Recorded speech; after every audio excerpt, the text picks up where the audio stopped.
Masturbation पाप नहीं है। इस बात को अपने दिमाग से निकाल दीजिए कि मैस्टरबेशन पाप है, क्योंकि मैस्टरबेशन में कुछ गलत नहीं है। कोई व्यक्ति मैस्टरबेशन क्यों करता है? क्या आपने कभी किसी जानवर को मैस्टरबेशन करते हुए देखा है? पेड़ पौधे, पशु पक्षी, कोई भी हस्तमैथुन नहीं करता। क्या आपने किसी कुत्ते को, किसी बिल्ली को, किसी बंदर को हस्तमैथुन करते हुए देखा है? नहीं। क्यों? वो हस्तमैथुन क्यों नहीं करते? इसका मतलब ये नहीं है कि वो हमसे ऊपर हैं, हम उनसे भी गिरे हुए हैं। ऐसा बिल्कुल नहीं है, क्योंकि उनके अंदर हस्तमैथुन करने की ज़रूरत ही पैदा नहीं होती। उन्हें ज़रूरत ही नहीं है कि हस्तमैथुन करें, क्योंकि सेक्स ईजिली अवेलेबल है। जब उनके अंदर सेक्सुअल डिज़ायर पैदा होती है तो सेक्स ईजिली अवेलेबल है। वो अपोजिट पार्टनर के साथ संबंध स्थापित कर सकते हैं। लेकिन मनुष्य के केस में ऐसा नहीं है। इसीलिए वो मैस्टरबेशन नहीं करते हैं, क्योंकि सेक्स इजीली अवेलेबल है। और मनुष्य इसलिए मैस्टरबेशन करता है क्योंकि सेक्स इजीली अवेलेबल नहीं है। मनुष्य के अंदर जब सेक्सुअल डिज़ायर पैदा होती है तो सेक्स इजीली अवेलेबल नहीं है। इससे मजबूर होकर वह मैस्टरबेट करता है, और इसमें कुछ गलत नहीं है। कोई व्यक्ति क्या करे? कोई व्यक्ति मैस्टरबेशन करता है। आज दुनिया में लगभग करोड़ों लोग मैस्टरबेशन कर रहे हैं। इसका जिम्मेदार कौन है? इसका जिम्मेदार हमारा समाज है, हमारा धर्म है, हमारे धार्मिक गुरु हैं, जिन्होंने हमें डरा दिया है, पूरी तरह से हमारे ब्रेन को वॉश कर दिया है कि हस्तमैथुन पाप है, नरक में जाओगे, ये गुनाह है। ऐसा कुछ नहीं है। आप जितना जल्दी इस भ्रम से बाहर आ जाएं, आपके लिए अच्छा है। मैस्टरबेशन का जिम्मेदार हमारा धर्म, हमारा समाज, हमारी शिक्षा है। क्यों कह रहा हूँ? क्योंकि हमारे समाज ने, शिक्षा ने, धर्म गुरुओं ने लड़कों को अलग बेड़ियों में बांध दिया है और लड़कियों को अलग बेड़ियों में बांध दिया है। उन्हें अलग पिंजड़े में कैद कर दिया गया है और लड़कों को अलग पिंजड़े में कैद कर दिया गया है। लड़कों को लड़कियों से मिलने की कोई सुविधा नहीं दी गई है और लड़कियों को लड़कों से मिलने की कोई सुविधा नहीं है। सारे रास्ते बंद कर दिए गए हैं। तो लड़के लड़कियां क्या करेंगे?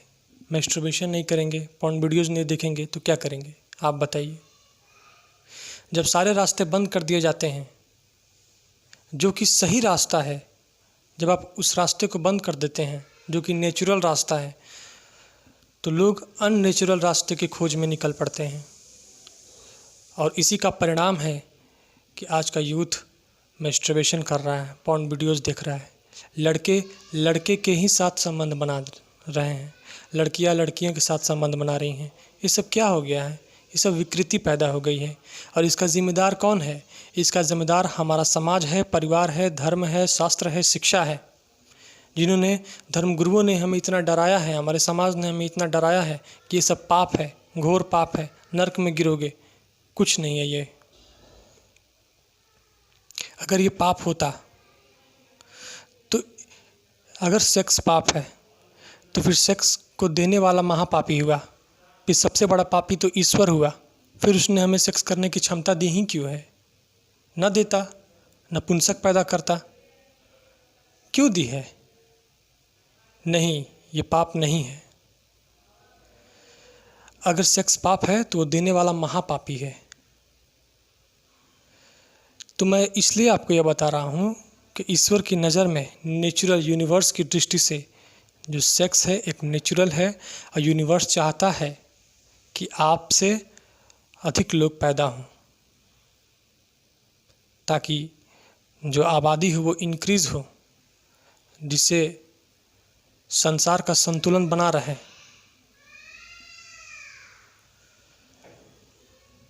यूनिवर्स की दृष्टि से ये कतई पाप नहीं है। लेकिन धर्म शास्त्र, धर्म गुरुओं ने, समाज ने, शिक्षा ने, परिवार ने हमारे अंदर गलत बात को डाल दिया है कि ये पाप है। अगर ये पाप होता तो क्या इससे बुद्ध पैदा होते, महावीर पैदा होते, कृष्ण पैदा होते, क्राइस्ट पैदा होते, मोहम्मद पैदा होते, लाओ त्सु पैदा होता, सुकरात, राम? अगर ये गंदगी है तो गंदगी से सिर्फ गंदगी ही पैदा होनी चाहिए। संत कहाँ से पैदा हो जाते हैं? कचड़े से तो सिर्फ कचड़ा ही निकलना चाहिए, लेकिन नहीं, काम वासना से इतने महापुरुष, दिव्य पुरुष कहाँ से पैदा हो जाते हैं? तो इस भ्रम को निकाल दीजिए कि काम वासना पाप है। पाप नहीं है। लेकिन क्या मैं ये कह रहा हूं कि आप मैस्टरबेट लगातार करें? क्या मैं लोगों को बढ़ावा दे रहा हूं? ऐसा बिल्कुल नहीं है। मैं बस इसके फैक्ट को समझा रहा हूं, ठीक है, ताकि आप वो जो भ्रम है उससे बाहर निकल पाएँ और उसका जो रियल सॉल्यूशन है उसको आप फॉलो कर पाएँ। तो फिर जब ये पाप नहीं है तो लोग इससे इतने पीड़ित क्यों हैं, परेशान क्यों हैं? देखिए, काम वासना एक अनियंत्रित वाहन की तरह है। एक ऐसी कार है जिसमें ब्रेक फेल है और वो लगातार चलती जा रही है, लेकिन वो कार लगातार गड्ढे में गिर रही है। एक बार गिरी गड्ढे में, 2 बार गिरी, 10 बार गिरी, 50 बार गिरी, 1000 बार आप उसे गड्ढे में ही गिरा रहे हैं, ठीक है। उस कार को आप बगीचे की तरफ भी मोड़ सकते हैं। इस बात का ध्यान दीजिए। मैं क्या कह रहा हूँ उसे समझने का प्रयास कीजिए। आप लगातार मैस्टरबेट कर रहे हैं और अपने जीवन ऊर्जा को यूं ही बहा दे रहे हैं। लगातार आप उसे गड्ढे में गिरा रहे हैं। आप उसे बगीचे की तरफ भी मोड़ सकते हैं। आप उस काम ऊर्जा का प्रयोग जीवन में कुछ बड़ा हासिल करने के लिए भी कर सकते हैं। किसी बड़े उद्देश्य की पूर्ति के लिए भी आप उस ऊर्जा का प्रयोग कर सकते हैं।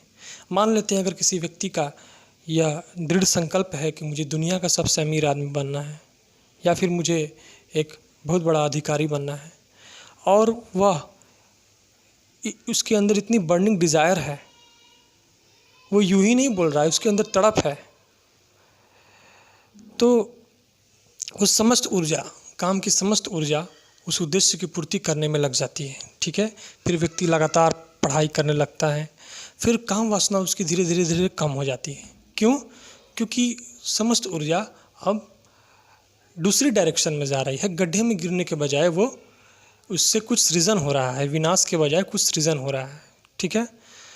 लेकिन ऐसा नहीं है कि वो व्यक्ति काम से मुक्त हो सकता है, ठीक है। मुक्त कोई नहीं हो सकता। काम वासना बहुत ही मजबूत वासना है। प्रकृति ने इसे इतना गहरा बनाया है कि इससे छुटकारा पाया नहीं जा सकता। लगभग असंभव है एक नॉर्मल इंसान के लिए। अगर इससे छुटकारा पाना इतना ही आसान होता तो बहुत पहले लोग, हमसे पहले बहुत लोग आए, वो लोग छुटकारा पा लिए होते, फिर हम लोग पैदा नहीं होते, पहले ही लोग छुटकारा पा लिए होते। आज दुनिया की इतनी आबादी क्यों है? अगर इतना ही आसान होता काम वासना से मुक्ति पाना, तो आज दुनिया की इतनी आबादी क्यों है? नहीं, ये इतना आसान नहीं है कि इससे आसानी से मुक्ति पाया नहीं जा सकता है। इससे मुक्ति तभी संभव है जब आप एनलाइटेंड होते हैं, बुद्ध होते हैं। जब कोई व्यक्ति ध्यान साधना को लगातार करता है, फिर उससे समाधि की घटना घटती है। जैसे ही समाधि की घटना घटती है, उसी समय काम वासना कंट्रोल हो जाता है, व्यक्ति काम के परे हो जाता है। फिर इसको, काम वासना को वो कंट्रोल कर सकता है। लेकिन समाधि से पहले आप इसे कंट्रोल नहीं कर सकते हैं, ठीक है। तो वो अलग बात है। इसका सॉल्यूशन यही है कि आप उसको रोक नहीं सकते, ठीक है, लेकिन आप उसका डायरेक्शन चेंज कर सकते हैं। आप उस ऊर्जा का प्रयोग कुछ सृजन में लगा सकते हैं। आप उस ऊर्जा का यूं ही आप उसे बर्बाद कर दे रहे हैं, लगातार अपने जीवन ऊर्जा को यूं ही खो दे रहे हैं। उससे कुछ रिटर्न्स नहीं मिल रहा है, लेकिन फिर भी आप खो दे रहे हैं। तो आप उससे कुछ सृजनात्मक कहीं हमारे समाज को, शिक्षा को, धर्मगुरुओं को पाबंदियाँ लगाने के बजाय इसको कैसे कंट्रोल किया जाता है इसके रास्ते बताने चाहिए, ताकि लोग इसको कंट्रोल कर सकें। लेकिन नहीं, आप पाबंदियों पर पाबंदियाँ लगाए जा रहे हैं और इसको कैसे कंट्रोल किया जाता है उसके रास्ते आप बता नहीं रहे हैं। ठीक है, तो उम्मीद है आपको इस वीडियोज़ के माध्यम से तमाम मैस्टरबेशन से रिलेटेड, सेक्स से रिलेटेड आपको सभी भ्रम स्पष्ट हुए होंगे। बहुत बहुत धन्यवाद।